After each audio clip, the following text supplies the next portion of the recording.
Hey Pioneers, it's Miss Ham here. I hope that you guys had a great spring break and are really excited to begin our new week of virtual learning together. So as we start this week, I wanted to take a few minutes and give you guys a couple of updates about things that are going on, specifically in ELA. We're going to spend the next 10 minutes or so walking through some of these updates, looking at some of the resources that have been provided to you, and then after this video is posted, I will make sure that we have an area for question and answer as we go through. So the first thing that I want to talk to you guys about is specifically Google Classroom changes. So after some feedback from you guys, I heard that you guys would like to see Google Classroom organized a little bit differently, especially as we are working on the different standards. And so the comment that was made was that, hey, Ms. Ham, I don't know where the instructional videos are. So I specifically made a section, a topic in Google Classroom for the instructional videos. So if you are looking for week 1 e-learning, looking at RI 7.2, you'll simply click here, and then you have your video for the week. So all of your instructional videos will be posted underneath this e-learning instructional videos link. In addition, you'll have your resources in review, and then all of your standards are going to be separated based on a new topic. So for RI 7.1, you have all of your resources here to turn in assignments, RI 7.2, and then RI 7.3 is up here at the top, which is going to be our newest topic that we're going to be focusing on. So again, please remember that you guys should be accessing these instructional videos weekly so that you guys can see kind of what's going on and what updates are going on, and then all of your different standards will be separated into different topics. Please remember that this is something that I would like your feedback on. Please remember that this is a new learning experience for all of us, so it's really important to get your feedback and for you guys to ask questions if you don't understand or you think that something might need to be changed for your ease and for the ease of your peers. So number 2, we're going to talk specifically about this week's schedule. We're going to talk about some of the changes that have kind of happened within our pathways. So first off, please remember that every day you should be working on Lexia and you should be reading independently. If you do not have a book that you are planning on reading at home, you guys can choose to read magazine articles. You guys can choose to read or listen to audiobooks. I will be glad to send out some of those resources for free audiobooks and free books that are available to you throughout this pandemic. Something else that I have done for you is I have split up your work by day. So whatever day you start on, for day 1 you should be reading and comprehending. Day 2 you're going to be completing a skills focus. Day 3 and 4 we're going to be making connections, and then day 5 we're going to be assessing.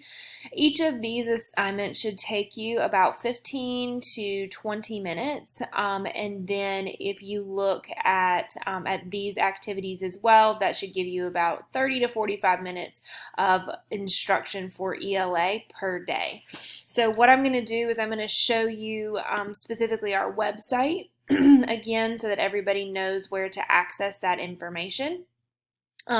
You guys are also going to be able to access the weekly direction videos when you scroll down, okay, and you'll see those instructional videos for the week.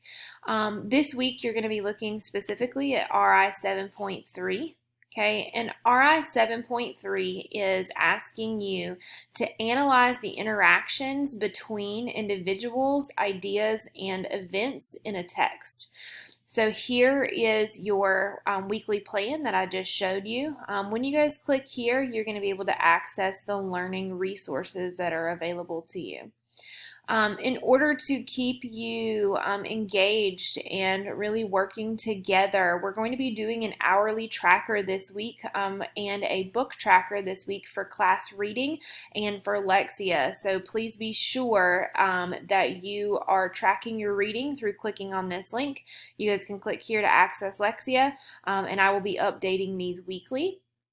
In addition, we are going to be working with Design for Change, and I want to know specifically, how are you experiencing this suffering during COVID-19? You have multiple choices of how you can get involved, and there are lots more opportunities coming up for our school, nation, and world as we work together to address suffering. So this is something that you guys should be working on every day.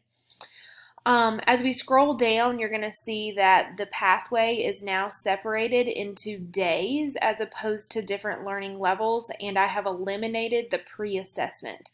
So when you look at day 1, you should be reading and comprehending. So you are going to read and or listen. Okay, and then what you're going to do is you're going to choose one of the options below. So you can choose which one of these options you would like to complete. After you have completed it, you will simply click here, and this will take you to your assignment in Google Classroom. Okay, and then all you're going to do is upload your assignment to that. You're going to upload your work to that assignment. Okay, the same thing for day 2. It's going to give you what you're going to be doing. So day 2, you're going to be focusing on your skill focus, analyzing relationships between the text. You have your proficiency scale here. Where are you on a level 1 through 4? You have your learning resources. So when you click here, this is going to take you to another tab within the website. And these learning resources are going to be broken down by standard as well. So you're going to scroll down to where you see RI 7.3. Okay, and then you're going to walk through these steps. So step 1, you're going to watch the video. Step 2, you're going to work while you listen as you look at the guided notes. And then step 3, you're going to ask questions of anything that you may have. Okay, again, all of this is housed within this Google site, within your pathway for the week. Okay, as you are, after you've looked at resources, okay, then you are going to complete this piece of learning evidence. This piece of learning evidence for day 2 is required of all learners. Okay, again, this is required for all learners. And how you're going to level up in that learning is based on the quality of work that you are producing, the questions that you are asking, and the discussions that you are engaging in. Okay. I will also be limiting the amount of resources that are available. So as you scroll down, if you scroll down today, you will see that days 3 and 4 and day 5 are coming soon. This is because I want you guys to really take your time to read and comprehend and then begin working on that skill prior to digging deeper into those resources. So on Wednesday, you will see that these 2 days will go live so that you guys can access that. Okay, again, with any questions that you guys may have, please be sure that you are reaching out to me. And that leads us to number 3. So support hours and availability. Don't forget that Monday through Thursday, 10 a.m. to 11 a.m. are going to be our ELA direct support hours. This is a time when you guys can come in. This will be a class that will be started. You guys can come in for a mini lesson. I'll also be doing some Q&A sessions. And then originally this was set up by core times. However, if you are only able to come on Thursdays from 10 to 11, please be sure to pop in if you need that support in ELA. In addition, on Tuesdays from 11 to 12, I will be hosting my ELA office hour. This is a great time to pop in, ask questions if you don't understand or you need some more clarification. Okay, and then the last thing is please remember that I am available to call, text, or email Monday through Friday, 8 a.m. to 5 p.m. Okay, I want to hear from you. I want to hear what's going on. I want to answer your questions. I want to provide you feedback. So please be sure to reach out with any questions that you may have through this. Please remember that we are all in this together. That we are all learning together, and so I am looking for your feedback. I'm looking for your support, and I'm here to offer you support and love and encouragement in any way that I can. Thank you guys so much for the work that you guys have done through the first 3 weeks. I am proud of you. I am thankful for you, and this is going to be another great week of learning. All right, I'll talk to you soon. Have a great Monday.